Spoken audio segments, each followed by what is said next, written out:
So hello and welcome everyone, welcome to Mindro मंच। आज का जो हमारा एपिसोड होने वाला है, एज यू ऑल नो कि माइंड्रो हमेशा एक नए टॉपिक के साथ आता है।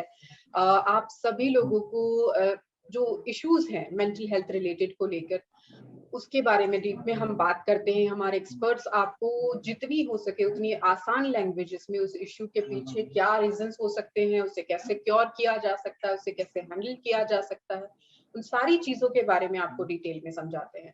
और as a mental health platform हमें लगता है ये हमारी ड्यूटी भी है, ताकि हम आपके साथ हमेशा उन सिचुएशंस में आपकी जिस तरह से पॉसिबल हो उस तरह से हेल्प कर सकें। सो आज हम एक ऐसे ही टॉपिक के बारे में बात करने वाले हैं, विच इज एडीएचडी। एडीएचडी क्या है, ये कैसे होता है, किसको हो सकता है, इसकी ट्रीटमेंट क्या है, आप कहाँ इसकी हेल्प लेने जा सकते हैं, एवरीथिंग हम सारी चीजें डिटेल में डिस्कस करेंगे। सो आज सबसे पहले जो हमारे गेस्ट हैं हम उनसे मिल लेते हैं, then will start the discussion about the ADHD. सबसे पहले मैं वेलकम करूंगी केतकी का। Ketaki Gokhale is a psychologist and registered member of Mindro. Thank you so much for your time Ketaki, and welcome to Mindro मंच। Thank you so much, Anya, for giving me this opportunity to interact and to make people aware about ADHD. Great, thank you so much Ketaki. Next मैं welcome करना चाहूंगी हमारे माइंड्रो के platform के एक और registered member, mister Arpit Tripathi. He is also a psychologist and registered member of Mindro. Arpit ji, thank you so much for your time and welcome to Mindro मंच। Thank you so much, Anya ma'am, for all your kind words, and thank you so much, Mindro, for giving us opportunity to share our views here. Thank you so much. Yes, thank you. Next, मैं आप सबका introduction कराना चाहूंगी the man behind the entire idea of Mindro, founder of Mindro, Mr. Pankaj Thakkar. Pankaj sir, thank you so much for your time and welcome to Mindro Munch. Thank you, Anya Ben. Thank you very much. Thank you, sir. So, मेरे दोनों expert से मेरा पहला यही question होगा कि what is ADHD and what are the symptoms of ADHD, ये किसे हो सकता है? So, सबसे पहले मैं जानना चाहूंगी केतकी से। केतकी, तो ADHD जिसको हम बोलते हैं attention deficit hyper activity disorder, और ये एक ऐसा डिसऑर्डर है जो ऐसा नहीं है कि सिर्फ लड़कियों को ही होगा, लड़कों को ही होगी, किसी को भी हो सकता है। पर इसके जो रूट्स होते हैं ये चाइल्डहुड में होते हैं। ऐसा नहीं है कि सडनली इंसान जब भी बड़ा होता है तो बड़ा होते ही उसमें ADHD दिखाई देता है। ADHD के सिम्टम्स जो होते हैं वो हमें बच्चा जब भी 12 साल के अंदर होता है तभी वो सिम्टम्स हमें दिखाई देते हैं। और सो बेसिकली यही कहना चाहती हूँ कि लोगों का थोड़ा सा मिसकंसेप्शन इसके बारे में भी है कि ADHD सिर्फ बच्चों को ही होता है। बच्चों को भी होता है और बड़ों को भी होता है, पर जब भी बड़ों को होता है तो उसके रूट्स चाइल्डहुड में होते हैं। तो ये जो एक मिसकंसेप्शन है कि डायरेक्टली बड़े होते हैं तभी ADHD होता है, ऐसा नहीं है। तो वो ADHD किसी को भी हो सकता है, irrespective of the gender that is present. Okay, great, thank you so much Ketaki. Arpit ji, मैं आपके पास ही आना चाहूंगी। जैसे केतकी ने बोला कि ADHD किसी को भी हो सकता है, दिस इज नॉट ओनली कि ये सिर्फ बच्चों को ही होगा। सो मैं वही जानना चाहती हूँ कि अगर किसी एडल्ट को ये ADHD का इशू है तो क्या सिम्टम्स होंगे उनके? मैं स्टार्ट करना चाहूंगा जहां केतकी मैम ने बोला कि ये बच्चों में नहीं एडल्ट्स में भी होता है। तो देखिए 16 साल की उम्र के नीचे के ज्यादातर बच्चों में ADHD है तो वो दिख जाता है, और कई बार 16 साल की एज के ऊपर जाने पे भी सिम्टम्स डायग्नोज नहीं हो पाते। तो जो बेसिक सिम्टम्स आपने पूछा आन्या मैम, वो बेसिक सिम्टम्स कुछ ऐसे हैं जैसे कि पर्सन जो भी टास्क स्टार्ट करेगा उसे कंप्लीट नहीं कर पाएगा, ठीक है, और हर समय छोटी छोटी मिस्टेक्स, माइनर मिस्टेक्स से उसका गुस्सा बहुत ज्यादा होगा। ये बहुत कॉमन फैक्ट इसमें देखते हैं, क्योंकि इसमें दो बेसिक प्रॉब्लम्स आती हैं, एक इनअटेंशन, दूसरा हाइपर एक्टिविटी। तो इनअटेंशन में अटेंशन के सारे इश्यूज, ध्यान न एकाग्र कर पाना, किसी चीज को लगातार सुन न पाना, सुनते सुनते उस जगह पे से बार बार ध्यान का भटक जाना, किसी भी एक्टिविटी को स्टार्ट करना कंप्लीट न कर पाना, या कोई टास्क दिया जाए तो उसको करने करते करते यही भूल जाना कि हम कर क्या रहे थे, ठीक है। इस टाइप के सिम्टम्स को हम इनअटेंशन में रखेंगे, ये ADHD में ही आता है। और ADHD का जो दूसरा जो एस्पेक्ट है, जो हाइपर एक्टिविटी हम लोग एज अ साइकोलॉजिस्ट ऑब्जर्व करते हैं, तो उसमें ये है जैसे बात करते करते हाथ पैर लगातार हिलाते रहना। एक है कि हमें जनरल एंजाइटी हो रही है, हमारे हाथ पैर हिला रहे हैं। एक है कि कुछ नहीं हो रहा है but then also there is a shivering हो रही है, हाथ पैर हिला रहे हैं, कंटिन्यूस मूवमेंट है, शांति से बैठ नहीं पाते। कि सबसे कॉमन लेमैन लैंग्वेज में बोलूंगा, बिल्कुल शांति से बैठ नहीं पाते।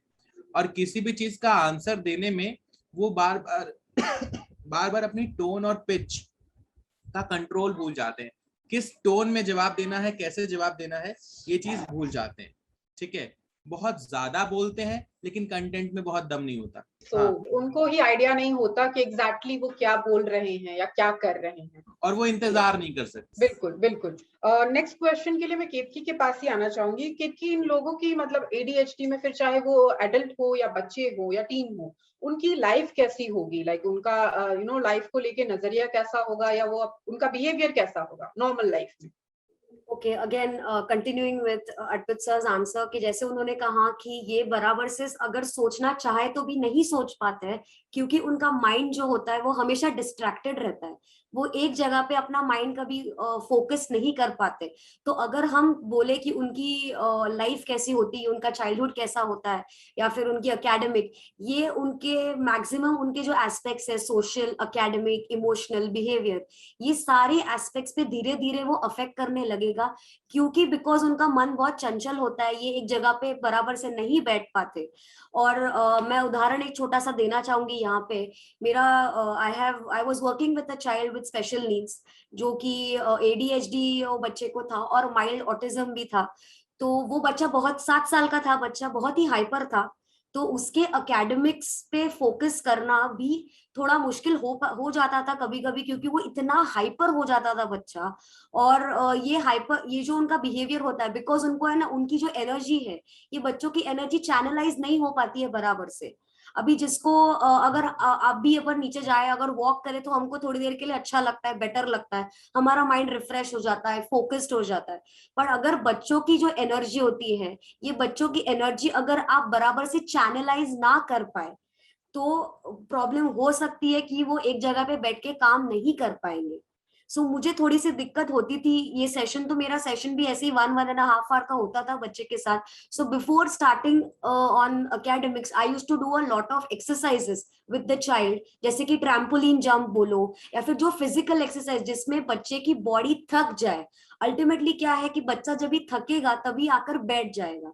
So it is very important कि अगर if you have a child with ADHD, or if there is a symptom that you can see which is suspecting of ADHD, physical exercise is very important, क्योंकि ADHD में जैसे कि sir ने बताया कि 2 हिस्से होते हैं, हाइपर एक्टिविटी का होता है और इनअटेंशन का होता है। अगर आपका बच्चा हाइपर है तो वो अटेंशन दे ही नहीं पाएगा कोई भी टास्क में। अगर आप उनको मूवी लेने जाओ, मूवी दिखाने लेके जाओ, तो हर वक्त इधर उधर देखते ही रहेगा, क्योंकि वो एक जगह पे, उनका सेटिंग टॉलरेंस बहुत कम होता है। So it is very important कि आप उनके फिजिकल एक्टिविटीज पे ध्यान दे। सोशल में भी वो खेलते हैं, ऐसा नहीं उनके फ्रेंड्स होते नहीं है, they play, but at the same time because उनका माइंड इजीली डिस्ट्रैक्ट हो जाता है, वो एक गेम खेलना चालू करते हैं, दूसरा गेम कोई इंटरेस्टिंग दिखा तो उस पे चले जाते, they never stick on one particular activity. Then देखा जाए इमोशन, जैसे कि सर ने बताया, they are very aggressive by nature. Aggressive in the sense, गुस्सा क्यों आता है? बिकॉज उनकी एनर्जीज चैनलाइज नहीं होती है बराबर से। अगर उनकी एनर्जी चैनलाइज करना बहुत ज्यादा जरूरी, वेरी इंपॉर्टेंट कि उनकी फिजिकल एनर्जी, क्योंकि आप भी अगर नोटिस करेंगे कि अगर आप एक दिन पे वॉक ना, एक दिन अगर आप रूटीन हो गया आपका कि अगर वॉक पे जाते हो at least half an hour, 15 minutes या 20 मिनट्स, अगर आपने खुद ने भी नोटिस किया होगा कि अगर आप एक दिन भी वॉक पे ना जाओ तो यू गेट इरिटेटेड, और you don't feel like doing anything, you feel like lazing around all the day, not doing anything, just sitting. तो that is also very important कि आप बच्चे की फिजिकल एनर्जी को कैसे चैनलाइज करते हो, बिकॉज अगर बच्चा थक जाएगा तो वो ऑटोमेटिकली बैठेगा और टास्क पे फोकस करेगा। एंड अकेडमिकली भी ये बच्चा कौन से वे से सीखता है। See there are 3 types of learning styles, एक विजुअल, एक ऑडिटरी होता है, और एक काइनेस्थेटिक। काइनेस्थेटिक मतलब मूवमेंट्स के द्वारा ये बच्चे सीखते हैं। तो अगर आपका बच्चा जो है वो, अगर आप किसी को चार्ट दिखाना है बच्चे को, ये एक चाइल्ड विद ADHD है, we never say child क्या बोलते हैं, ADHD child, we always say child with ADHD, क्योंकि क्या होता है कि it is very easy to give a label, parents को वो acceptance आना that my child is suffering from ADHD, they feel we are trying to label. So instead of saying that this is a ADHD child, it is always we as psychologists, we always say that the child is suffering from ADHD. Okay. There's a Okay. child with ADHD rather than saying Okay. ADHD child. So We need to be very उसी से careful of the related, words. yes, thank you so much for your answer. उसी से related next question के लिए मैं अर्पित जी के पास आना चाहूंगी. अर्पित जी, बात हो गई उनके symptoms वगैरह की, केतकी ने बहुत डिटेल में चीजें समझाई. So आपसे मैं ये जानना चाहती हूँ कि इसका ट्रीटमेंट किस तरह से होता है, डायग्नोज किस तरह से हो सकता है ये? देखिए मैम, जब बात ट्रीटमेंट की आती है तो ट्रीटमेंट करने से पहले सबसे पहली चीज ये है कि हमें ये समझना पड़ता है कि ये एक्चुअली वो है या हम किसी और चीज का ट्रीटमेंट करने जा रहे हैं. ठीक है, तो जो सिम्टम्स हैं उनकी राइट एनालिसिस होना बहुत जरूरी है. छोटे बच्चे दौड़ते हैं लेकिन जरूरत से ज्यादा दौड़ रहे हैं तो वो एबनॉर्मेलिटी के क्राइटेरिया में है. ये वाली चीज बड़ा ध्यान रखना है. आजकल जनरली लोग हर चीज पे मेडिकेशन, और पेरेंट्स आजकल गूगल ज्ञान पे बड़ा डिपेंडेंट है. 4 सिम्टम्स दिखे तो जैसा डिपेंडेंट कि मेरे बच्चे को ये सिम्टम है. मेरे पास हर दूसरे दिन कोई ना कोई ऐसा होता है जिसके बच्चे को ऑटिज्म और ADHD उसके हिसाब से हो रहा होता है. और जब मैं ये बताता हूँ कि बच्चा कम्युनिकेट नहीं कर पा रहा है तो फिर वो चीजें आती हैं. तो इसमें जो बेसिकली हम लोग ऑब्जर्व करते हैं वो सेट ऑफ बिहेवियर ऑब्जर्व करते हैं. यदि इम्पल्सिविटी है तो किस उसका रेंज क्या है ना. बच्चा क्वालिटी और क्वांटिटी, बच्चा बदमाशी करता है, किस टाइप की करता है और कितनी ज्यादा करता है, उसका उसके सोशल बिहेवियर पे क्या इम्पैक्ट पड़ रहा है, लोग उसके बारे में कैसे थॉट्स रखते हैं, वो अपने बारे में कैसे थॉट्स रखता है. इन सारी चीजों के एनालिसिस के बाद जो थेरेपी सेशन इसमें दिया जाता है वो होता है बिहेवियर मॉडिफिकेशन का. बिहेवियर थेरेपी सबसे ज्यादा इफेक्टिव देखी गई है. और 6 साल की उम्र के नीचे के बच्चे पे किसी भी पेरेंट को मेडिकेशन यूज नहीं करना चाहिए, क्योंकि 6 साल तक ऐसा ऑब्जर्व किया गया है कि बिहेवियर मॉडिफिकेशन, बिहेवियर थेरेपी के थ्रू आप बच्चे में इंप्रूवमेंट ला सकते हैं.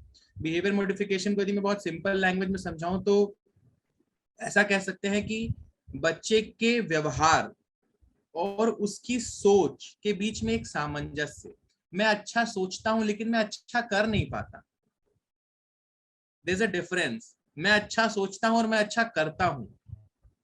ठीक है, तो बस हमें यही समझाना होता है कि तुम जो सोच रहे हो तुम्हारा इंटेंशन बुरा नहीं है, बट तुम उसको जिस तरीके से कर रहे हो उसका सोशल इम्पैक्ट बुरा पड़ रहा है. तो ये सारी चीजें जो है बिहेवियर थेरेपी में आती हैं. और बिहेवियर मॉडिफिकेशन में जो मैं पेरेंट्स को हमेशा सजेस्ट करता हूं कि हम चिल्ला के कहते हैं चिल्लाओ मत, गुस्सा के कहते हैं गुस्साओ मत, और डांट के कहते हैं डांटो मत. We have to learn. हम एग्जाम्पल ही उल्टा देंगे, इंस्ट्रक्शन ही ऑपोजिट डायरेक्शन में देंगे तो बच्चा बिहेवियर कैसे सही करेगा. हम बच्चा पैर हिलाता है तो हम कहते हैं पैर मत हिलाओ, तो क्या करे. तो हम उसको क्या कह सकते हैं. NLP की ट्रेनिंग होती है, न्यूरो लिंग्विस्टिक प्रोग्रामिंग में, तो उसमें हमेशा ये बात हम लोग बताते हैं कि इंस्ट्रक्शन क्लियर होने चाहिए. आप बच्चे से, बच्चा दौड़ रहा है, आप कहते हैं दौड़ो मत, तो भी बच्चा दौड़ता है तो आप कहते हैं देखिए हमारी बात नहीं मानता, तो मैं मुस्कुरा के कहता हूँ उससे कहिए शांति से बैठ जाओ. वो इतना बड़ा नहीं है कि दौड़ो मत का मीनिंग ये निकालेगा कि शांति से बैठना है. Getting it.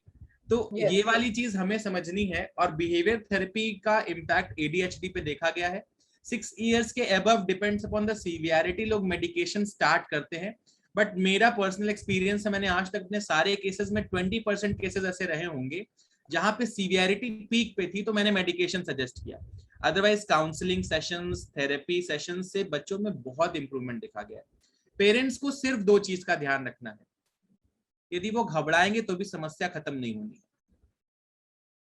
तो 2 चीजें जो उनको रखनी है, पहला है धैर्य और दूसरा है बच्चे के ऊपर विश्वास. सो ये 2 चीजें जो है ये बड़ा रोल प्ले करती हैं. तो आपके क्वेश्चन का जो मेजर आंसर है वो यही है कि इसमें सबसे ज्यादा इफेक्टिव बिहेवियर थेरेपी होती है. परफेक्ट अर्पित जी, बहुत क्लियरली आपने समझाया, बहुत सरल शब्दों में हमें समझाया कि ये इसमें हम बिना पैनिक किए भी इन चीजों का डेफिनेटली बहुत अच्छे से सोल्यूशन ला सकते हैं.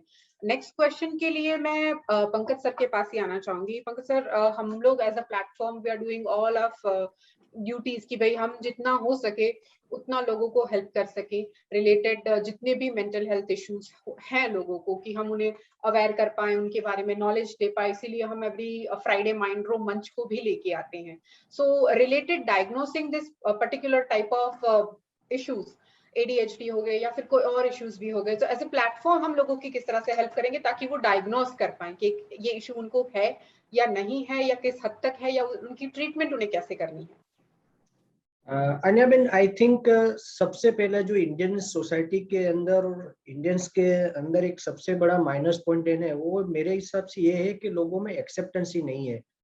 मेरा बेटा या मैं खुद, हस्बैंड हो वाइफ हो, आइदर और, इस अपनी सोसाइटी के अंदर लोगों को ये सोच अभी भी क्रिएट नहीं हुई है कि भी मेरे बच्चे में ये प्रॉब्लम है। और एक्चुअली ये प्रॉब्लम इसलिए है कि हमारी सोसाइटी के अंदर ये टैबू है कि भाई अगर मैं कोई साइकोलॉजिस्ट या साइकेट्रिस्ट के पास जा रही हूँ या मेरे बेटे को लेके जा रही हूँ या मैं खुद भी जा रहे हैं, तो मुझे लोग, सोसाइटी वाले लोग एज ए पागल समझेंगे। तो ये एक्चुअली क्या है कि इनविजिबल प्रॉब्लम है। जो भी साइकियाट्रिस्ट या साइकोलॉजिस्ट को रिलेटेड जितने भी इश्यूज है वो इनविजिबल है। आपको कोई अगर पेट का दर्द है, सर में दर्द है, तो दैट इज विजिबल, आप खुद उसको फील कर सकते हो। इंस्टेंट मतलब उसके सामने अगर आप कोई भी साइकोलॉजिकल प्रॉब्लम है तो विजिबल नहीं है। और विजिबल नहीं होने के कारण लोगों को ये अवेयरनेस ही नहीं है कि भी मुझे ये प्रॉब्लम है, तो मुझे ये कोई नया रोग है, या जैसे अभी अपने डिस्कशन कर रहे हैं एडीएचडी का, राइट। तो सोसाइटी के अंदर ये अवेयरनेस ही नहीं है। और मेरे हिसाब से अलोंग विद दैट ये एक पेरेंटिंग का भी इश्यू है कि भाई आप जब अपने बेटे को या अपनी बिटिया को, जब भी आप उसका ग्रो अप होता है, तब आप इसके पीछे कितना अपना माइंड फोकस करते हो। आपका बेटा अननेसेसरी गुस्सा कर रहा है, जैसे अर्पित जी ने बताया कि भाई वो किस टाइप पे सोशल बिहेवियर उसका क्या है, उसका मेंटल ग्रोथ किस हिसाब से हो रहा है, वो अगर हम लोग खुद उस चीज को एनालाइज नहीं करेंगे, खुद उस चीज को समझेंगे नहीं, अगर हम मतलब एज ए पेरेंट में अगर कुछ इस चीज में अवेयर नहीं हूँ, तो मैं मेरे बेटे को क्या करूंगा? क्या उसको कोई साइकियाट्रिस्ट के पास लेके जाऊंगे या साइकोलॉजिस्ट के पास लेके जाऊंगे या काउंसलर के पास ले जाऊंगा? तो as a Mindro platform what we are doing, इस सोसाइटी के अंदर ये जो टेबू है उसको हम लोग धीरे करके उस टेबू को रिलीव करने का प्रयत्न कर रहे हैं कि भैया आपको अगर ये कोई भी मेंटल रिलेटेड कुछ भी इश्यूज है तो दिस इज जस्ट नॉर्मल। आपको जैसे फिजिकल कोई इलनेस है, उसके सामने अगर आप इसको सामने देखते हो तो this is just like same. आपका मेंटल प्रॉब्लम है तो भी वो क्योरेबल है और ये कॉमन है। ऐसा नहीं है कि भाई ये चीज आपको अगर बोलने, आपने किसी को आपने बोल दिया कि मुझे ये प्रॉब्लम है तो मैं उस पर पागल दिखूंगा, नॉट लाइक दैट। भाई ये एकदम कॉमन है। फॉरेन की कंट्रीज के अंदर तो वो इजीली एक्सेप्टेंस ही है। और मुझे इस बात की खुशी है कि आजकल मेट्रो सिटीज लाइक बॉम्बे, तो बॉम्बे के अंदर ये कॉमन होता जा रहा है। लोग अब एक दूसरे का एक साथ अपनी बात को शेयर करते हैं कि भाई मुझे डिप्रेशन है, मुझे एंजाइटी है, मेरे बेटे को एडीएचडी है या कुछ भी चीज है। तो धीरे करके उस चीज को अगर हम लोग अवेयरनेस क्रिएट करते हैं तो लोगों में एक्सेप्टेंस जल्दी आ जाएगी। और ये काम करने के लिए अपने प्लेटफॉर्म पर भी जितने भी साइकोलॉजिकल रिलेटेड प्रॉब्लम्स है, उसके जो भी वर्ड्स, छोटे वर्ड्स है, उसके सामने उसके क्या क्या सिम्टम्स है, तो सारी चीज को साइकोलॉजिकल हम लोग समझाने की प्रयत्न कर रहे हैं। और उस चीज को अभी अपने प्लेटफॉर्म पर भी उसको भी लाने की तैयारी में है कि जितने भी आपके रिलेटेड इश्यूज है मेंटल रिलेटेड, उसमें कौन सा वर्ड इसके सामने है या आपको क्या प्रॉब्लम है, आपको क्या बीमारी है, क्या इश्यूज है उसके सामने, वो क्या रिलेटेड इस क्या बीमारी है, तो अकॉर्डिंगली आप काउंसलर को आप कंसल्ट कर सकते हो। और जो भी आपके प्रॉब्लम्स है, चाहे आपके बेटे के या आपके खुद के है या आपके स्टाफ के है या फैमिली का कोई भी है, उनको आप काउंसलिंग करवा सको और जो भी प्रॉब्लम है उसमें इजीली और फास्ट आप रिकवरी करवा सको। True sir, true. As a platform हम हर वो मुमकिन कोशिश कर रहे हैं कि लोगों को बहुत इजीली और बहुत इजी वे में एक्सप्लेन कर सके, ताकि उन्हें भी समझ आए कि एग्जैक्टली इशू क्या है, उसे कैसे डायग्नोज किया जाए और उसके सोल्यूशन के लिए हम किस एक्सपर्ट के पास जाएं। Thank you so much for your answer Pankaj sir. Next question के लिए मैं केतकी के पास ही आना चाहूंगी। केतकी, एडीएचडी के बारे में लोग बोलते हैं कि एक हेरिडिटी का भी इशू होता है, कि ये हेरिडिटी से भी आता है। So is it true? Yes, it is true. ADHD ये जो डिसऑर्डर है ये हेरिडिटरी भी होता है। ऐसा देखा गया है कि अगर either of the parent, either mother और फादर, अगर दोनों में से किसी को एडीएचडी होता है तो देयर इज अ 50% पॉसिबिलिटी कि उनका जो बच्चा है उनको एडीएचडी हो। या फिर अगर उनके सिबलिंग को यानी कि उनके भाई या बहन को अगर एडीएचडी है, सो देयर इज अ 30% और 30 to 40% ऑफ पॉसिबिलिटी कि जो बच्चा आए, जो उसका सिबलिंग बन के आए, तो उसको भी वो एडीएचडी हो सकता है। सो ऐसा नहीं है कि एडीएचडी कहीं एक्सटर्नली इन्फ्लुएंस होके आता है। It is a behavioural it's a neurological disorder, it's a behavioural disorder. So it has its root in genes, it is hereditary.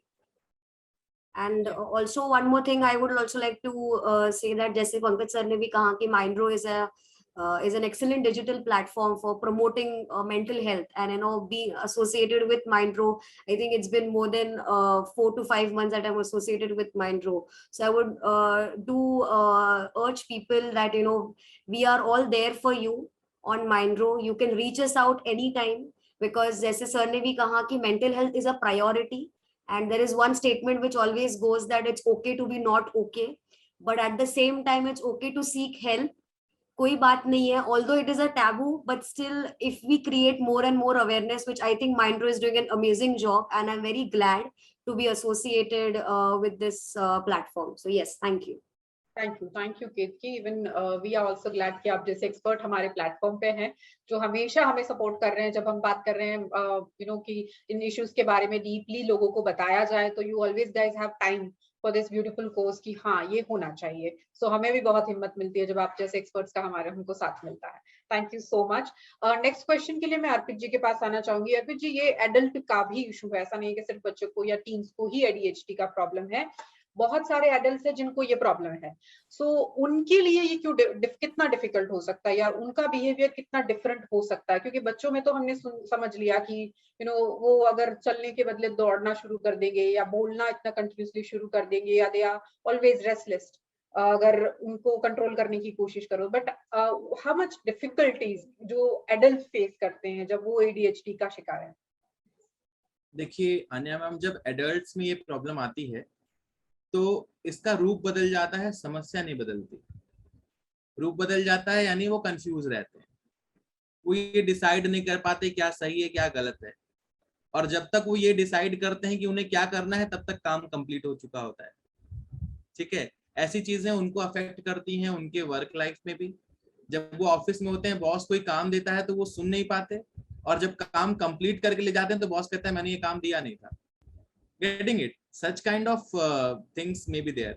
ये चीज अफेक्ट करती है उनके डिसीजन मेकिंग को. क्या सही है, क्या अर्जेंट है, क्या इंपॉर्टेंट है. जैसे एक डिफरेंस होता है ना, मुझे अभी यदि मुझे ब्लड की जरूरत है वो अर्जेंट है, और हॉस्पिटल में और मुझे भूख लगी है वो इंपॉर्टेंट है. तो अर्जेंट और इंपॉर्टेंट में वो प्रायोरिटाइज नहीं कर पाते कि तुरंत क्या करना है. तो जब उनको कोई कुछ काम देता है तो they feel extremely pressurised, but they can't do anything for it. और प्रॉब्लम जब डिसीजन मेकिंग की आती है तो फिर चॉइस मेकिंग की भी आ जाती है. वो राइट चॉइस नहीं निकाल पाते. ऐसे लोगों को मैरिटल लाइफ में आगे चल के इश्यूज आती थी. अर्ली एज में डायग्नोज ना हो तो मैरिटल लाइफ में इश्यूज आएगा. उनको दुनिया की सारी समस्या जो है अपने पार्टनर में या दुनिया के बाकी लोगों में दिखती है. उनको ये लगता है कि मेरी प्रॉब्लम्स, जो मैं बिहेव कर रहा हूँ मैं नॉर्मल बिहेव कर रहा हूँ, बिकॉज वो उनके पर्सनैलिटी का लंबे समय से एक पार्ट हो चुका है.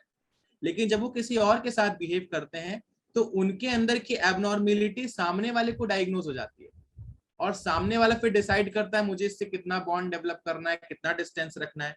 क्योंकि ऐसे लोग थोड़े से ब्लंट स्पीकर होते हैं तो लोग इनसे बात करने में बचते हैं, कोशिश करते हैं जाने दो क्या पूछना, या पब्लिक प्लेसेस पे बुलाना अवॉइड करने लगते हैं. सोशल इंटरेक्शन इनका पुअर हो जाता है, क्योंकि वो सही के लिए बोले या गलत बोले, लेकिन जिस तरीके से बोलते हैं उससे लोगों को दुख पहुंचता है. तो ये वाली चीज बड़ी अफेक्ट करती है, और इसकी वजह से उनको फ्रेंडशिप में इश्यूज आते हैं. बचपन में मारपीट करने की वजह से या भागा दौड़ी करने की वजह से टीचर्स के प्यारे नहीं हो पाते, फ्रेंड्स नहीं बना पाते, और बड़े होने पर उन फ्रेंड्स के साथ फ्रेंडशिप कंटिन्यू नहीं कर पाते. तो उससे उनका सेल्फ स्टीम बड़ा अफेक्ट होता है. और जब इंसान अपने बारे में बुरा सोचने लगे तो फिर जितने डायमेंशंस हैं, चाहे हम कॉन्फिडेंस की बात करें, चाहे सेल्फ कंसेप्ट की बात करें, चाहे सेल्फ इमेज की बात करें, सब अफेक्ट होते हैं.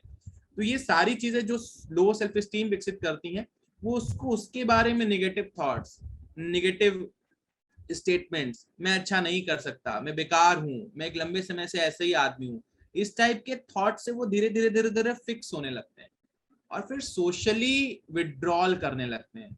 पहले लोग उनको बुलाना नहीं चाहते, अब वो खुद नहीं जाना चाहते. ये वाला डिफरेंस आता है. और पेरेंट्स धीरे धीरे चूंकि बच्चे छोटे रहते हैं तो पेरेंट्स इरिटेटेड फील करते हैं. एक समय के बाद पेरेंट्स भी कहते हैं कि अब हम कितना झेलें, जाने दो. तो पेरेंट्स की ओर से भी सपोर्ट डाउन होने लगता है. तो सबसे बड़ी प्रॉब्लम जो आती है वो आती है लोनलीनेस वाली. क्योंकि जब आप सोशली विड्रॉल हैं, किसी से बॉन्ड नहीं है, आपकी किसी चीज में आप ऑर्गेनाइज नहीं है, तो लोनलीनेस वाली फीलिंग डेवलप होने लगती है. तो ये सारी चीजें जो हम एडल्ट के पर्सपेक्टिव से बोलें, यदि ऐसे सिम्टम्स दिख रहे हैं तो ऐसे लोगों को एक बार काउंसलिंग जरूर करानी चाहिए।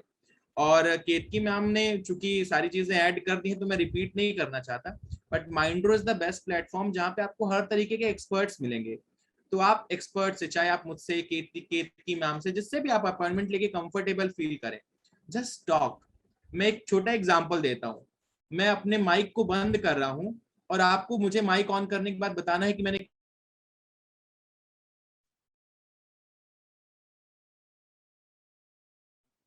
क्या आप में से कोई कुछ सुन पाया मैंने क्या बोला? नहीं। ये हम सब इंसान के साथ हो रहा है। हम सब क्या सोचते हैं, उसको देख के समझ जाना चाहिए था कि मैं परेशान हूं, उनको बिना कहे समझ में आना चाहिए था कि मेरे अंदर क्या चल रहा है, उनको सोचना चाहिए था कि वो जैसे बोल रहे हैं मुझे बुरा लग रहा है। अरे भाई, जब मैं बताऊंगा नहीं तो कैसे पता चलेगा? The world is running so fast, दुनिया बहुत तेज दौड़ में है। हमें अनम्यूट करना पड़ेगा और बोलना पड़ेगा। नोकिया ने कुछ नहीं किया तो आज कुछ करने लायक नहीं बचा। दूरदर्शन ने नहीं चेंज किया तो आज वो चैनल की लिस्ट में से बाहर हो गया। हमें अनम्यूट करना पड़ेगा। यदि हम ऐसा सोचेंगे कि पुराने जमाने में जो परिवार का कल्चर होता था कि घर में एक बच्चा खाना नहीं खा रहा है और 4 लोग कंसर्न होंगे कि वो क्यों नहीं खा रहा है, ऐसा 2 दिन होगा, ऐसा 2 साल नहीं चलेगा। तो हम जो फील कर रहे हैं, जब तक हम किसी से बताएंगे नहीं, तब तक उसका सॉल्यूशन नहीं निकलना। एक ही चीज रहेगी, हम परेशान रहेंगे। तो ये प्लेटफॉर्म बहुत अच्छा है, आपके पास लोग अवेलेबल हैं, आप वीडियो कॉल्स के थ्रू, ऑडियो कॉल्स के through just share what you feel. So मुझे ओशो की बहुत अच्छी बात याद आती है। उन्होंने कहा था आज से 40 साल पहले कि एक जमाना आएगा जब लोगों के पास लोगों से बात करने का समय नहीं होगा, और शायद हम उस जमाने में चल रहे हैं। तो घबराने की बात नहीं है, आपके पास बात करने वाले सही लोग अवेलेबल हैं, ये बहुत बड़ी बात है। बिल्कुल सर, हम कोशिश भी वही कर रहे हैं कि लोगों तक ये मैसेज बहुत लाउडली एंड क्लियरली पहुंचा दें कि सही लोग एक ही जगह अवेलेबल है। आपको जस्ट बाहर आके बात करने की हिम्मत ही जुटानी, क्योंकि सबसे बड़ा आई थिंक और एक ही स्टेप है, विच इज कि ये एक्सेप्ट करना और किसी की हेल्प मांगना। शायद लोगों को ये गलतफहमी है कि हेल्प मांगने से शायद वो कमजोर दिखेंगे या लोग क्या सोचेंगे। सम्राट सर हमेशा जैसे कहते हैं, बहुत बार मैंने उनके मुंह से भी सुना है, सबसे बड़ा रोग क्या कहेंगे लोग वाला जो एक इशू है, वो लोगों से अगर निकल जाए तो आई थिंक हम बहुत एक बेहतर एक सोसाइटी क्रिएट कर सकते हैं। एंड स्पेशली मेंटल हेल्थ, जो कि बहुत ही जरूरी है, जिसको शायद हम लोग इतना इम्पोर्टेंस भी नहीं देते। सो उसके जो इश्यूज है वो हम सॉल्व करते हैं। ऐड करना चाहूंगा अन्य मैम, पंकज सर ने बहुत अच्छा टॉपिक उठाया था, ये जो टैबू वाली बात है। मैं हमेशा ये चीज देखता हूँ, मुझसे जब भी कोई कहता है कि मुझे काउंसलिंग की जरूरत क्या है, मैं एबनॉर्मल थोड़ी ना हूँ, तो मैं मुस्कुरा के कहता हूँ भाई नॉर्मल हो इसीलिए तो कंफ्यूजन हो, एबनॉर्मल है तो फिर तुम या तो बिना कपड़े के घूमते या संत हो गए होते, सुपर नॉर्मल हो जाते। तो हम नॉर्मल हैं, इसीलिए हमें कंफ्यूजन है, इसीलिए हमें मेंटल हेल्थ के बारे में बात करनी है। हम एबनॉर्मल है तो फिर हमें फर्क ही नहीं पड़ेगा, चाहे कोई इंजेक्शन लगाए चाहे कोई ड्रिप चढ़ाए। That's it. बिल्कुल बिल्कुल, वही एक जो उनका कंफ्यूजन है ना, वही दूर करना है हमें कि बहुत नॉर्मल लोग ही ये हेल्प मांगते हैं क्योंकि उन्हें पता है कि उन्हें हेल्प की जरूरत है। दैट्स इट, और कोई बड़ी डील नहीं है ये। Thank you so much Arpit ji, it was आपने बहुत ब्यूटीफुली वो चीजों को कन्वे किया एंड आई थिंक हमारी ऑडियंस को बहुत क्लियर मैसेज मिल जाएगा इस चीज का। केतकी, मैं नेक्स्ट क्वेश्चन आपसे ही पूछूंगी रिलेटेड इसी टॉपिक को मैं आगे बढ़ा के, जो सर अर्पित जी को मैंने पूछा था कि एडल्ट में इसके जो सिम्टम्स होते हैं वो डिफरेंट है, सो उनका ट्रीटमेंट क्या डिफिकल्ट होता है when it comes to adult?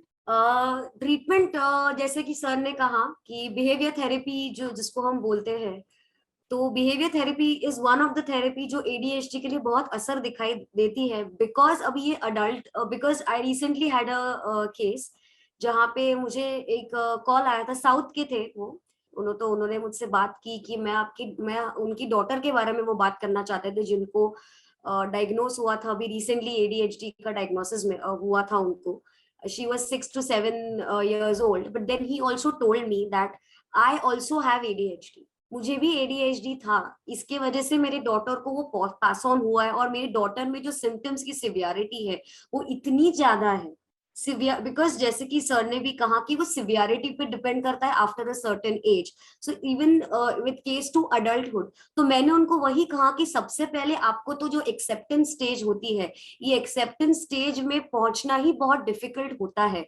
Because एक बोलते हैं ना कि there is a this thing about mental health that you know people are going to जज us, people are not genuine outside.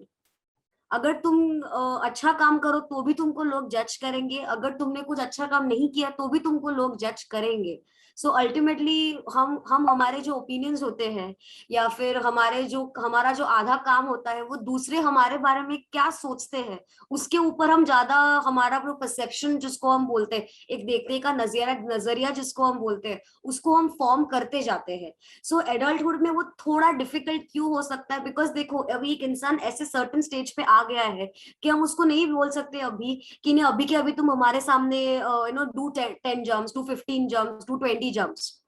We need to see the age, and वो age related apart from ADHD is the person having any other concerns, because जैसे कि sir ने भी बताया कि उनके marital life में भी ये affect करेगा, because the person is never focused. So if is this person having a volatile relationship with his loved one? So this because उनके वर्क परफॉर्मेंस पे भी ये ज्यादा अफेक्ट करेगा.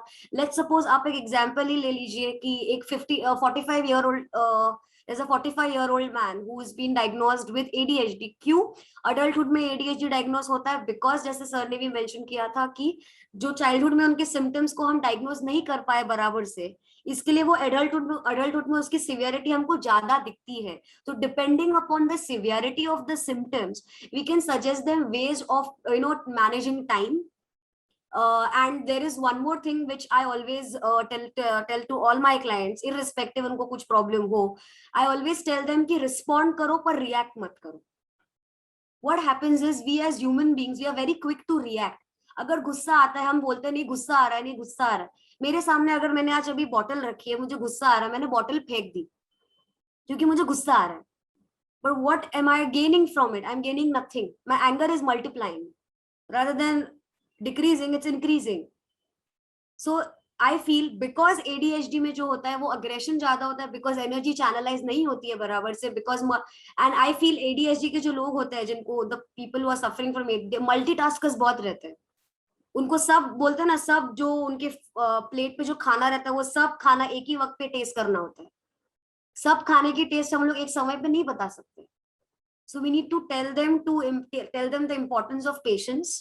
और another golden rule which I always tell to all my clients, जैसे मैंने आपको कहा कि रिस्पॉन्ड करो पर रिएक्ट मत करो. रिएक्शन देने के लिए टाइम नहीं लगता है, इसके लिए we are very quick, but response takes a lot of time because we think. It's very important to tell this person who is suffering from ADHD that you respond but don't react. Keep a charge of your physical health. Do regular physical exercises because that is one of the best things to tone down your energies. अगर यही चीज and priority matrix जिसको अर्पित sir ने थोड़ा सा short में explain किया था, अर्जेंट नॉट इम्पोर्टेंट. सो आपको आपके टाइम को प्रायोरिटाइज करना है. What is more important? क्या गुस्सा करना इम्पोर्टेंट है या गुस्से पे काम करना ज्यादा इम्पोर्टेंट है? क्या कलीग पे चिल्लाना ज्यादा इम्पोर्टेंट है कि टीम में बैठ के काम करना ज्यादा इम्पोर्टेंट है? This is something that we need to tell. And also at the same time therapy या काउंसलिंग एक ऐसा प्रोसेस है जिसको कॉन्स्टेंटली मॉनिटर करना होता है, जिसकी प्रोग्रेस इंप्रूवमेंट हमको मॉनिटर करनी होती है. So after every week we need to keep a tab कि what is the progress, what changes has the person acquired, और हम उसमें क्या सजेशंस दे सकते हैं. It is very important to keep a tab because this person is into an adult age, an age where this person becomes, क्या बोलते हैं, वो बहुत ही mature होता है इंसान, because experiences बहुत आते हैं लाइफ में, खेलने की उम्र में नहीं रहता है. तो we cannot tell this to the person that you go and play basketball. If the person is sporty and wants to play a sport, we can encourage.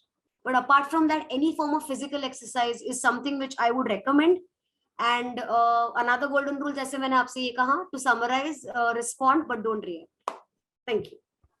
Thank you Ketaki, very well explained केतकी. बहुत easily वो चीजें हमें भी समझ आई कि अगर adult के साथ अगर ये इशू है तो उन्हें डायग्नोज करने का शायद और उन्हें ट्रीट करने का कुछ चीजें अलग होंगी, बट डेफिनेटली वो उन चीजों के साथ कोप अप कर सकते हैं. Sorry, can I just add one thing? Yeah, sure. Okay, so obviously definitely in adults as well, but also in teenagers, also in children, through different ways we can also again teach them to respond and not to react. So it is like a golden rule for all. Yes, thank you so much Ketaki.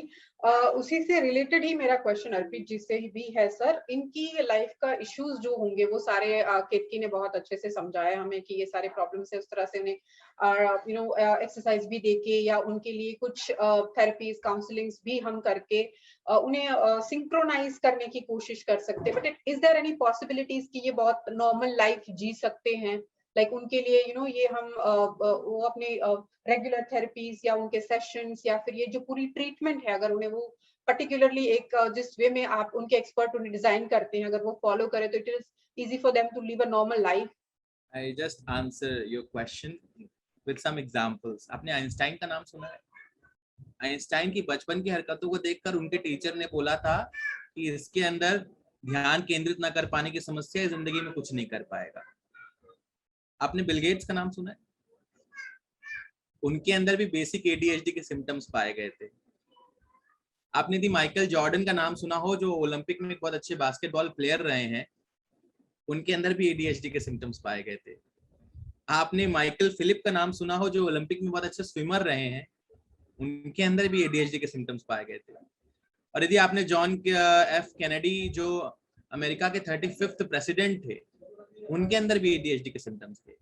Reason सिर्फ ये था, ये लोग successful हो पाए because इन्होंने सिर्फ ADHD पे फोकस नहीं किया, इन्होंने इस पे फोकस किया। यदि फॉर एग्जांपल किसी का एक हाथ काट दिया जाए तो वो बेकार हो गया, हम ये नहीं कह सकते। उसके पास एक हाथ और दो पैर अभी भी अवेलेबल है। We have a mentality to feel pity on these people.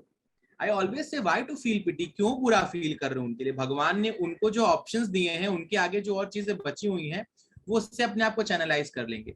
तो सबसे पहली चीज जो हमें करनी है, यदि कोई भी ऐसा एडल्ट हमारे पास है जिसको हम वो चीजें रिकमेंड नहीं कर सकते जो हम बच्चों को कर सकते हैं, तो हमें उनके इंटरेस्ट को पहले कह देना एक पेज पे कि what are your area of interest, just get it diagnosed. जो एरिया ऑफ इंटरेस्ट है उससे रिलेटेड यदि कुछ एक्टिविटी दे सकते हैं तो दें।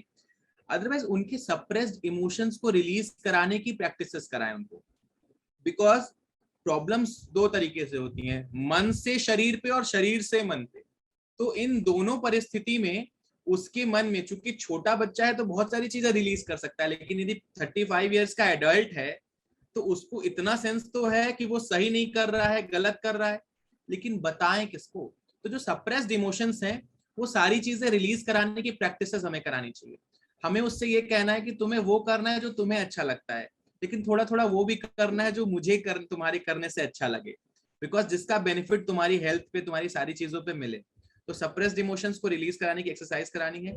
मंडाला आर्ट बहुत हेल्पफुल है, लेकिन रीजन सिर्फ ये होता है कि ऐसे लोग एक जगह बैठना पसंद नहीं करते। तो हमको उनको ऐसे टास्क देने हैं जिससे वो बिजी ज्यादा रहें और थके जल्दी, लाइक स्केटिंग चलाना, है ना। लाइक यदि 30-25 की एज है तो वी कैन रिकमेंड स्केटिंग। हम उनको ऐसी चीजें कह सकते हैं जो उनका फेवरेट स्पोर्ट है, जैसे केतकी मैम ने कहा कि हम बास्केटबॉल प्ले करना नहीं बोलेंगे, बट विल से समथिंग जिसके थ्रू उनके अंदर इंप्रूवमेंट हो सके, उनकी एनर्जी चैनलाइज हो सके। एक बहुत मेजर चीज जो मैंने ऑब्जर्व की है और मैंने अपने क्लाइंट्स में इसको जो है रिकमेंड करके देखा है, दैट इज कि I suggest them to take consume omega three. Omega three के कंजम्पशन से हाइपर एक्टिविटी डाउन होती है and the less consumption of sugar they can.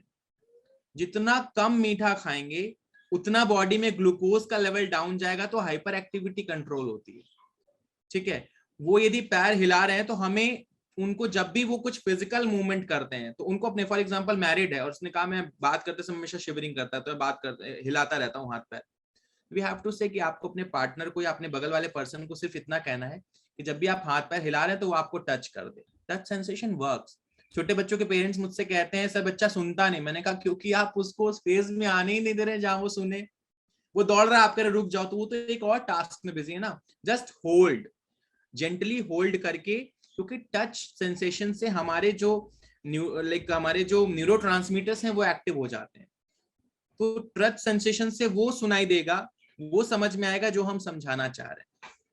सो ये चीजें की जा सकती हैं आने वाले समय। बिल्कुल बिल्कुल। Anya, can I just share a very quick half a minute example? Yes, please. Okay so जैसे अर्पित सर ने अभी कहा स्वीट के बारे में, तो मेरे दिमाग में भी ये पॉइंट था ही। सो ये जो अभी जैसे मैंने कहा कि I was also working with a child with symptoms having with ADHD and with autism. तो 7 साल का बच्चा था हमारे सेशन में। वो क्या होता था, वो 1 घंटे का सेशन था, तो उसमें मेरे 10-15 मिनट तो उसको फिजिकल एक्सरसाइज या उसके जो ऑक्यूपेशनल थेरेपी बोलते हैं उसके उसके एक्सरसाइज करने में जाते थे। सो एक बार ऐसे हुआ कि ये बच्चा बहुत ज्यादा हाइपर था, सुन नहीं रहा था, और वो उसका क्या था, he was also little bit non verbal, वो बराबर से कम्युनिकेट नहीं कर पा रहा था। अभी जब भी हम कम्युनिकेट करते हैं तो हम अगर कुछ दुख रहा है, अगर इरिटेट हो रहे हैं, तो हम बोलते हैं कि no I am getting irritated, I don't want to do anything. तो वो बच्चों का जो एक जो बिहेवियर एक्सप्रेस करने का जो वे होता है बहुत ही अलग होता है। तो मैंने एक चीज क्या ऑब्जर्व की, मैंने कहा कि चलो ठीक है, I open the door, because मैं रूम का डोर बंद करती थी and we used to sit for the session. And मैं जब भी रूम का डोर, मैंने बोला कि चलो अभी मैं खोल देती हूँ बिकॉज ये बहुत ज्यादा हाइपर हो रहा है। तो मैं दरवाजा खोल दी, और उसी दिन मैंने दरवाजा खोल दिया, और उसी दिन वो लड़के ने मेरे सामने किचन में जाके सबसे बड़ा जो पेड़ा होता है ना स्वीट, वो मेरे सामने वो जो पूरा एक पेड़ा खा लिया था। मैं वो देख के 2 मिनट के लिए डर गई। तो मैंने वो पेरेंट्स से कहा कि आपके बच्चे ने अभी पेड़ा खाया है, your child is suffering from ADHD, we need to make sure if you want to give some sweet, give that into bits and pieces. फिर उसकी मॉम उसको जो चॉकलेट की टॉफी होती है वो बहुत छोटे छोटे टुकड़ों में देती थी ताकि शुगर कम अमाउंट में जाए। और उसके बाद रेपरकशन ये हुआ, ये बच्चे का वो इतना हाइपर हो गया, that child did pull my hair, that child did hit me. The child did not do that purposely because his brain gave him that message, and because that child was already hyper. And जो sugar rush एक इंसान को मिलता है, तभी आपने भी notice किया होगा कि आपने भी अगर कुछ स्वीट खा लिया तो भी सडनली हम एक्साइट हो जाते हैं, सडनली हमको कुछ नहीं करने की इच्छा हो जाती है। पता नहीं, रात को अगर 11 बजे उठ के हमने एक चॉकलेट डेयरी मिल्क का पूरा बार खा लिया तो ऐसा लगता है कि नहीं चलो डांस कर लेते या फिर कुछ ना कुछ तो एक्टिविटी कर लेते, जल्दी से इंसान को नींद नहीं लगती है। So it is very important. ये भी एक जैसा एस्पेक्ट था कि नेक्स्ट दिन वो चाइल्ड में कोई रिकलेक्शन नहीं था कि वो बच्चे ने मेरे पे हाथ उठाया था या फिर मेरे बाल खींचे थे। It is just a reaction of hyperactivity. It is also one of the ways in which a child who is having hyperactivity and the child who is non-verbal cannot communicate properly ki what is the problem in me right now. So that is one of the symptoms which I wanted to make you aware. So I didn't do anything. जब भी जिस वक्त मैंने मार खा ली, मैं शांत बैठी थी वहां पे सामने, बच्चा अपने आप शांत होकर बाजू में बैठ के पढ़ाई करने लगी। It is very important to, उनका जो बिहेवियर है उनमें आप इंटरप्ट ना करें। अगर आप इंटरप्ट करोगे तो वो डबल होता जाएगा। So that is what I wanted to add. Thank you. I will just add one more thing कि ऐसे लोग चाहे एडल्ट हों या बच्चे, उनको एक जिम बॉल टेक्निक यूज करनी चाहिए। एंड जिम बॉल टेक्निक पे क्या कराते हैं, लाइक जब वो घर पे हैं तो जो बड़े साइज का जिम बॉल है उनको उस पे बैठ करके टेबल पे काम करना है। हाउ इट वर्क्स, आप जब बैठे हैं तो आप अपनी बॉडी को हिला हिला के इम्बैलेंस कर रहे हैं, आप पैर हिला रहे हैं, हाथ हिला रहे हैं। But when you are sitting on a gym ball जो कहीं भी भाग सकता है, you will try to control your body. ये रिवर्स डायरेक्शन में काम करता है। तो छोटे बच्चे जो हमेशा दौड़ते रहते हैं, उनको यदि पढ़ा रहे हैं तो पेरेंट्स हमेशा मुझसे कहते हैं सर समझ बैठता ही नहीं है।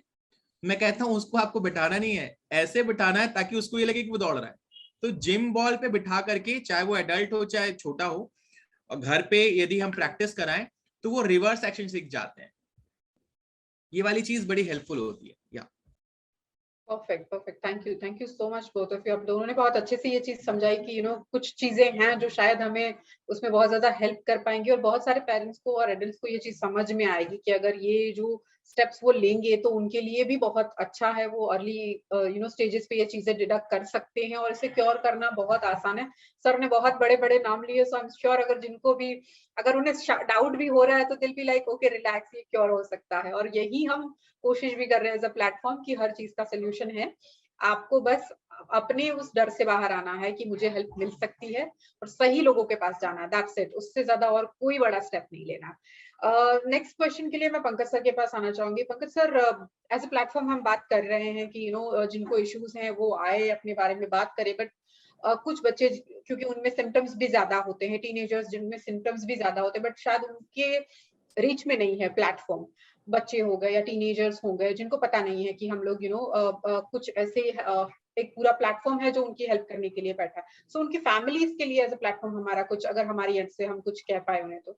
एकदम सही बात बताई आपने आनिया मैडम कि actually those who are surviving in this particular phase, like बच्चे जो लोग हैं, उन लोगों को ये पता नहीं है कि आज के दिन ऐसा कोई प्लेटफॉर्म अवेलेबल है डिजिटली, हम किसी के ऊपर भरोसा करके, एक तो अपना जो प्लेटफॉर्म है वो एकदम प्रीवियसली सिक्योर्ड रख के अपने पूरा बनाया हुआ है, और पूरा डाटा जो दोनों साइड से वो एनक्रिप्टेड है, तो कहीं भी किसी को भी ये डरने की जरूरत नहीं है कि मैं किसी के साथ बात अपनी कह रहा हूँ तो ये मेरी बातें कहीं भी किसी को समझ में आएगी या लीकेज होगा, राइट। तो वो एक पर्टिकुलर वो एक चीज में किसी को डरने की जरूरत नहीं है। अलोंग विद दैट, आपने एकदम सही बात आपने नोटिस किया कि बच्चे या जो लोग सरवाइव कर रहे हैं वो कैसे इस चीज को समझेंगे कि भी मुझे इस पर्टिकुलर जगह पे जाना है।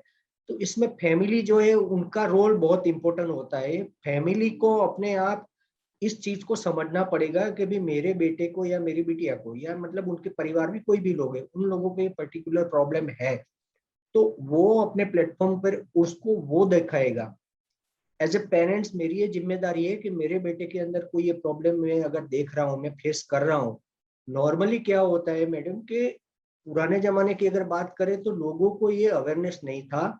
लोग ये समझते थे कि भाई मेरा बेटा इस एज के इस पर्टिकुलर एज के अंदर ऐसा बिहेव करता है, ये नॉर्मल बात है। लोग, मुझे याद है छोटे बच्चे लोग टीवी का रिमोट होता है उसको टीवी के ऊपर वो थ्रो करते हैं, टीवी का ग्लास तोड़ देते हैं, राइट। कभी कभी कुछ बच्चे मैंने ऐसे देखे सोसाइटी में जो किसी की कार के अंदर पंचर करके आ जाएंगे, उसके व्हीकल की हवा निकाल देंगे, राइट। इवन दो मैं एक और एग्जांपल दे सकता हूँ कि यूएस के अंदर तो आप देखोगे तो छोटे बच्चे, आप देखो 12-13 साल के टीनेजर्स, जो लोग मैडम वहां पर तो पिस्तौल का लाइसेंस वगैरह कोई प्रोसीजर है नहीं, तो वो लोग किसी का मर्डर तक करके आ जाते हैं, राइट। तो व्हाट दे आर डूइंग, उनको ये कोई नहीं सिखाता है, कोई भी पेरेंट्स से नहीं सिखाता है कि भैया आप किसी का फायर कर दो किसी के ऊपर, लेकिन फिर भी वो लोग करते। तो कहीं ना कहीं वो अपने गुस्से को वो लोग कंट्रोल नहीं कर पाते हैं। तब मुझे मुझे लगता है सर, ये दोनों एक्सपर्ट अपने साथ में है तो वो ज्यादा जज कर पाएंगे इस चीज को, लेकिन जो मुझे फील होता है, जो मैं समझता हूँ कि ये भी एक ऐसा ही पार्ट है कि भाई ये बच्चे जो है आज की जनरेशन है, किसी को गुस्से के अंदर कहीं मार के आ गए, राइट। छोटे बच्चे होते हैं तो वो होता है धमाल मस्ती सब लोग करते हैं, लेकिन कुछ लोग इतना जबरदस्त इंजरी किसी को करके आ जाते हैं। तो उन लोगों को ये सारी चीजें एज ए फैमिली मेंबर उन लोगों को समझना पड़ेगा कि भी ये मेरे बच्चे के अंदर प्रॉब्लम है, और इस प्रॉब्लम के लिए मुझे पर्टिकुलर कोई एक स्पेशल एक्सपर्ट जो भी होते हैं उनके साइकोलॉजी साइकियाट्रिस्ट जिसके भी पास वो जाना चाहे, डिजिटली जाना चाहे, तो ऑलवेज वेलकम ऑन माइंड्रो। वहां पर अपने पास बहुत सारे ऐसे लोग हैं जिनके ऊपर वो ट्रस्ट करके उनको जो भी अच्छा लगता है, जिनके भी वो रिव्यूज चेक करके वो अपने आप को उस प्लेटफॉर्म के माध्यम से अपने वहां पर किसी के साथ अपने इमोशंस जो भी उनके बच्चे के हैं या खुद के है वो शेयर करें। हमारा प्लेटफॉर्म एक ऐसा जरिया बना हुआ है कि जो लोगों के प्रॉब्लम को सुनता है और सुन के अपने पास रख के जो भी एक्सपर्ट्स है वो एक्सपर्ट्स उस चीज के ऊपर उनको काउंसलिंग करे और उनके जो भी प्रॉब्लम्स है उनको रिजोल्व करने में उनकी हेल्प करे। अर्पित सर ने एक बहुत लाइव एग्जांपल बहुत अच्छा दिया है कि उन्होंने अपना माइक म्यूट करके सबको बताया कि लोग क्या करते हैं कि एज्यूम कर लेते हैं कि मैं कुछ कोई चीज बताऊँ ही नहीं, और लोग ये समझने लगे कि भी मुझे ये प्रॉब्लम है समझो। बट कोई कैसे समझेगा जब आप खुद अपनी चीज को किसी को आप शेयर नहीं कर रहे हो, कोई प्रॉब्लम आपका जो भी हो किसी को बता नहीं रहे हो, तो how people will understand you, right. Again Ketaki ji ने भी एक बहुत अच्छा बात बताया उन्होंने कि भी आप रिएक्ट मत करो, रिस्पॉन्ड करो। रिस्पॉन्ड करने के लिए दिमाग को सही तरीके से यूटिलाइज करना पड़ता है। रिस्पॉन्ड करने में 1 सेकंड लगता है, और मुझे ये लगता है कि रिस्पॉन्ड जब भी कोई करता है ना तो गुस्से में ही करता है, राइट। गुस्से में ही कोई भी चीज वो रिस्पॉन्ड नहीं कर, मतलब वो सॉरी रिएक्ट जो है ना वो ऐसे ही कर देता है, वो इतना दिमाग वो उसका लगाता ही नहीं है। तो गुस्सा जब भी आता है ना इंसान को, सामने वाले किसी की भी बात को, तो उसके ऊपर वो रिएक्ट करने लगते हैं। तो आप अपने आप को भी उस चीज के अंदर आप समझो कि भी क्या क्या प्रॉब्लम ऐसे है, क्या सिम्टम्स ऐसे है जिससे ऐसा कोई प्रॉब्लम मेरे खुद के अंदर भी है। वो चीज अगर आप जब रियलाइज करोगे कि भाई हाँ इतनी इतनी चीज है तो मुझे भी सही में कोई चीज के ऊपर काम करने की जरूरत है, ऑलवेज वेलकम ऑन माइंड्रो। बहुत सारे एक्सपर्ट्स है अपने पास, केतकी जी, हरप्रीत जी जैसे ने बताया, ऐसे बहुत सारे एक्सपर्ट है जिनके भी साथ उनको सुविधा लगती है डेफिनेटली आए और अपनी बात को शेयर करें। जब तक वो कोई चीज शेयर नहीं करेंगे तब तक उस चीज का कोई सॉल्यूशन नहीं आएगा। और जो छोटे बच्चे में पहले के जमाने में था कि भाई ये एज में ये होता है, ये ऑटोमेटिकली ये अपने आप जब भी ग्रो अप होगा बच्चा तो वो ऑटोमेटिक रिजोल्व होगा। आई डोंट थिंक सो कि भाई ये डिजिटल जो भी अभी ये जमाना चल रहा है उसके अंदर ये चीज ऑटोमेटिक सॉल्व हो जाएगी। पहले तो ऐसा था कि लोग कंबाइंड रहते थे, एक घर के अंदर 15-15, 20-20 लोग रहते थे, तो एक दूसरे के साथ कुछ भी चीज बच्चे भी शेयर कर सकते थे। आज तो एकदम माइक्रो लेवल में सब चीज आ गया है, राइट। 2 बच्चे ज्यादा से ज्यादा होते हैं आज के जो भी परिवार है उसमें, तो बच्चा भी किसके साथ शेयर करेगा, राइट। और केतकी जी ने भी बहुत सही बात बताई कि भाई आप किसी के साथ बात भी करते हो ना तो लोग आपके ऊपर जज करने लगते हैं, एज अ फैमिली मेंबर हो या कोई फ्रेंड भी है तो वो लोग आपको जज करने लगते हैं कि भाई इसके अंदर ये तकलीफ है, या ये अपने हिसाब से वो जज करने हैं। तो इंस्टेड ऑफ दैट कोई भी स्पेशलिस्ट के पास आप जाओ, स्पेशलिस्ट के पास जाओगे तो वो आपका जो भी प्रॉब्लम है उसको समझेगा और न्यूट्रलाइज रह के एक्सपर्ट ओपिनियन दे के आपके ऊपर वो काउंसलिंग करके प्रॉपर काम करके आपका जो भी प्रॉब्लम है उसको रिजोल्व कर सकेगा।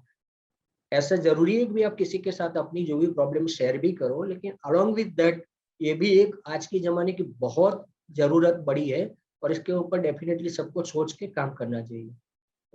ट्रू सर, बहुत सही कहा आपने कि अभी के टाइम की ये सबसे बड़ी रिक्वायरमेंट है कि लोग अपनी मेंटल हेल्थ के बारे में बात भी करें और उसके बारे में काम भी करें। और जब माइंड्रो जैसा प्लेटफॉर्म जस्ट एक क्लिक अवे है कि जहां आपको, जैसे सर ने बोला कि हम लोग इतनी सिक्योरिटी प्रोवाइड कर रहे हैं कि उसके उनके जो अपने एक्सपर्ट्स के साथ बातचीत हो रही है उसके लिए तो उनको वरीड होने की बिल्कुल भी जरूरत नहीं है कि वो उनके और उनके एक्सपर्ट के बिना और किसी तीसरे बंदे को तो पता ही नहीं चल रहा है और ना कभी पता चल सकता है।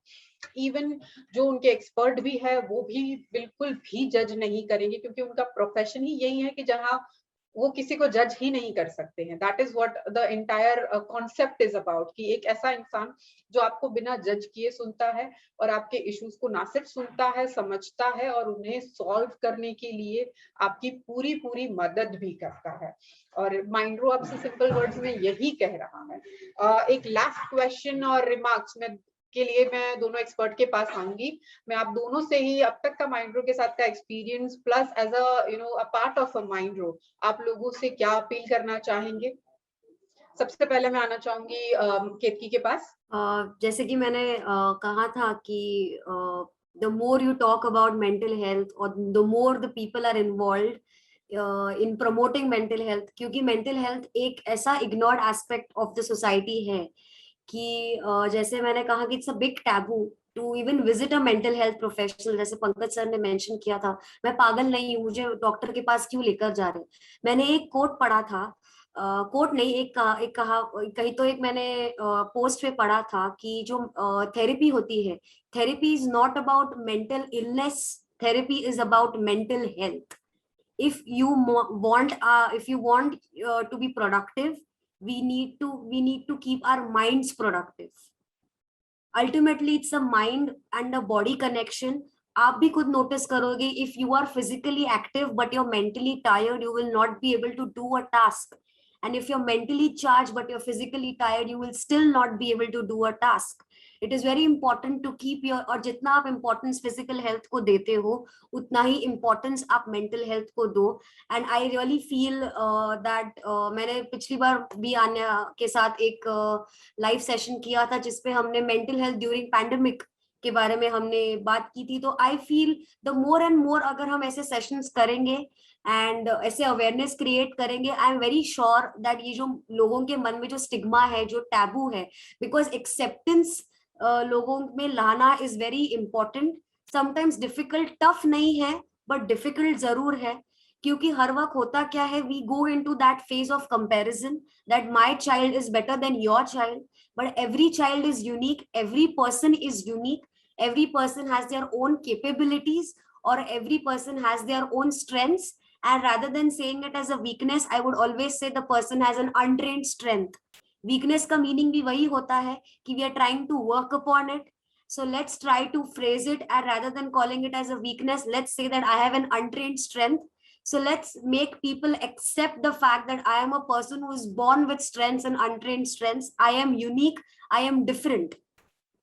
and I probably require different kind of attention to work upon certain things. It's okay, it's all right, but at the same time अगर माइंड्रो ने अगर आपको ऐसा प्लेटफॉर्म दिया है कि आप ओपनली आके आपके प्रॉब्लम्स शेयर कर सको, where your confidentiality is going to be maintained, I would really urge people to make the maximum benefit of this excellent digital platform, because ये ऐसा एक प्लेटफॉर्म है who is going to take mental health to an another level, and I'm ready to vouch for anything which with regards to mental health.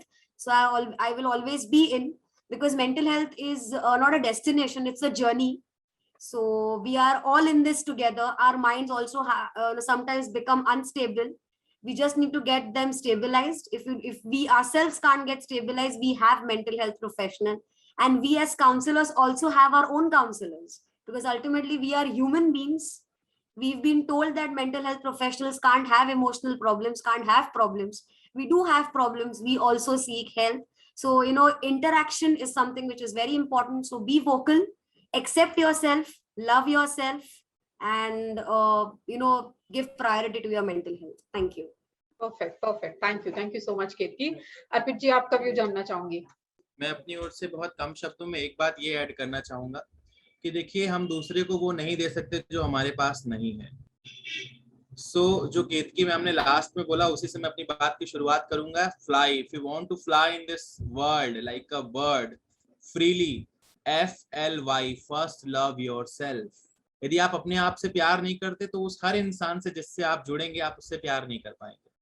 और इस platform से मैं ये क्यों कहना चाहता हूँ कि आपको मेंटल हेल्थ एक्सपर्ट से जुड़ना है, और उसके लिए माइंड्रो एक बेहतर प्लेटफॉर्म है, क्योंकि यदि मेरे अंदर का इंसान दुखी है तो मैं जिस भी फ्रेम में जाके बैठूंगा वहां एक दुखी पिक्चर ही बनेगी. यदि आपके अंदर का इंसान खुश नहीं है तो चाहे आप एक पत्नी बने, चाहे आप एक बहन बने, चाहे आप एक बहू बने, चाहे आप एक बेटी बने, चाहे आप एक माँ बने, आप जिस रोल में सेट होंगे, यदि आपके अंदर का इंसान दुखी है तो आप एक पिता, पति, पुत्र, जिस भी सेटअप में जाएंगे वहां दुखी ही रहेंगे. लेकिन यदि आपके अंदर का इंसान खुश है तो आप लाइवली और वाइब्रेंट रहेंगे. खुश रखने का तरीका क्या है? सबसे पहले खुद से प्यार करें. लेकिन इस प्रोसेस में खुद से अपने बॉन्ड को डेवलप करने में काउंसलर्स का बहुत बड़ा योगदान होता है. काउंसलर्स को लोग वेलनेस टीचर भी कहते हैं, काउंसलर्स को लोग हमारे लाइफ कोच भी कहते हैं. हर जिसको जो शब्द अच्छा लगता है वो कहता है. लेकिन मैं सिर्फ एक बात कहना चाहूंगी, काउंसलर्स आपकी मदद और आपका आपसे बेहतर संबंध जोड़ने के लिए आते हैं. वो जस्ट एक एक्सटर्नल पर्सन के जैसे आते हैं जो आपसे आपको जोड़ के आगे बढ़ जाते हैं. तो उसके लिए कॉन्फिडेंशियलिटी और ट्रस्ट, विश्वास और बात को जहां सुना वहीं उतनी रखने की काबिलियत एक काउंसलर को प्रैक्टिस कराई जाती है, और वही इस प्रोफेशन का एथिक्स है. तो बहुत सारे काउंसलर्स और psychiatrist, mental health workers, professionals Mindro के प्लेटफॉर्म पे अवेलेबल हैं.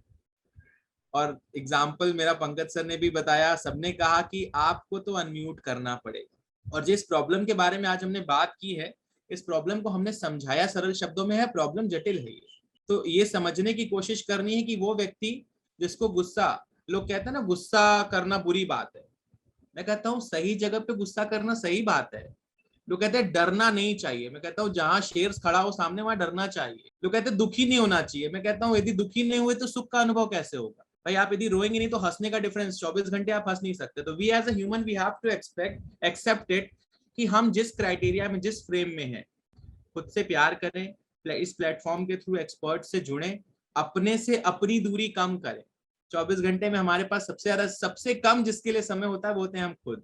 सो ये वाली चीज जो है, इन चीजों के साथ ही क्योंकि इस प्लेटफॉर्म पे हम लोग जितना बात करते रहेंगे और जब साथ में अच्छे लोग बैठे हो जिन सबके पास समाज सेवा का एक थॉट हो और एक कंटेंट का कोई अभाव ना हो, तो ये डिस्कशन पूरी रात चलता रहेगा तो भी खत्म नहीं होने वाला है.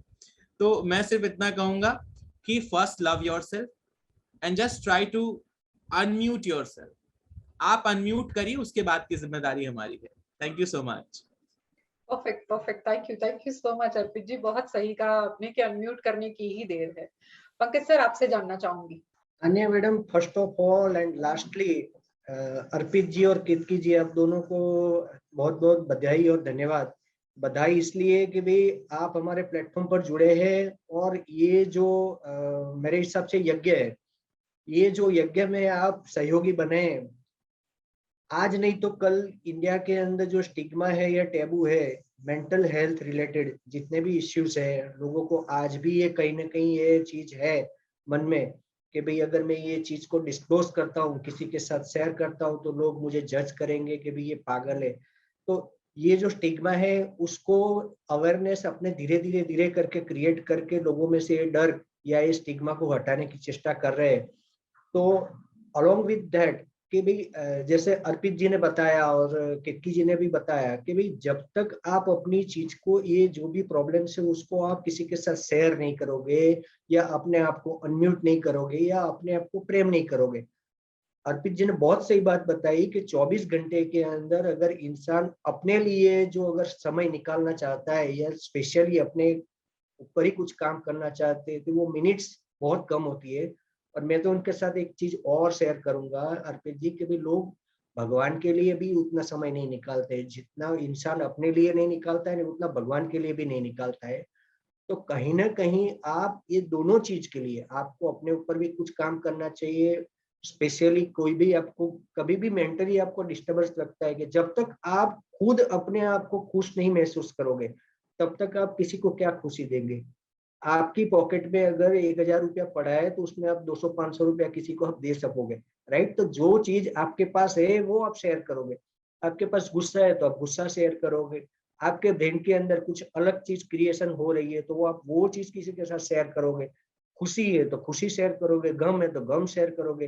तो जब तक आपको अपने अंदर जो चीज है, हर एक के अंदर गुस्सा भी होता है, हर एक के अंदर खुशी भी होता है, प्यार भी होता है, सब चीज होता है। As a normal human being जो चीज सबके पास होनी चाहिए वो होती है, लेकिन कौन सी कितनी मात्रा में होनी चाहिए, कितनी कम होनी चाहिए, ज्यादा होनी चाहिए, इसको एनालाइज करना बहुत जरूरी है। और कहीं मतलब सही समय पे कौन सी चीज को यूटिलाइज करना है, राइट। जैसे रिस्पॉन्ड और रिएक्ट की बात किया केतकी जी ने, तो कौन सी चीज को कहाँ पर यूटिलाइज करनी है, वो सारी चीज अगर हम लोग उसके ऊपर फोकस करें, उसके ऊपर काम करें, उस चीज के ऊपर अगर हमें प्रॉब्लम खुद को लग रहा है कि भी नहीं, हाँ ये जेन्युइन कुछ मेरे अंदर या मेरे बेटे के अंदर या मेरे परिवार के अंदर, भाई बहन वाइफ हस्बैंड मतलब जो भी है, उनके पेरेंट्स है, वो आपके परिवार के अंदर किसी के भी है या आपके नेबर भी है, आपके रिलेटिव्स भी है, आपको लगता है कि हाँ ये चीज कहीं ना कहीं ये चीज प्रॉब्लम है, तो उनको आप रियलाइज करवाओ, राइट।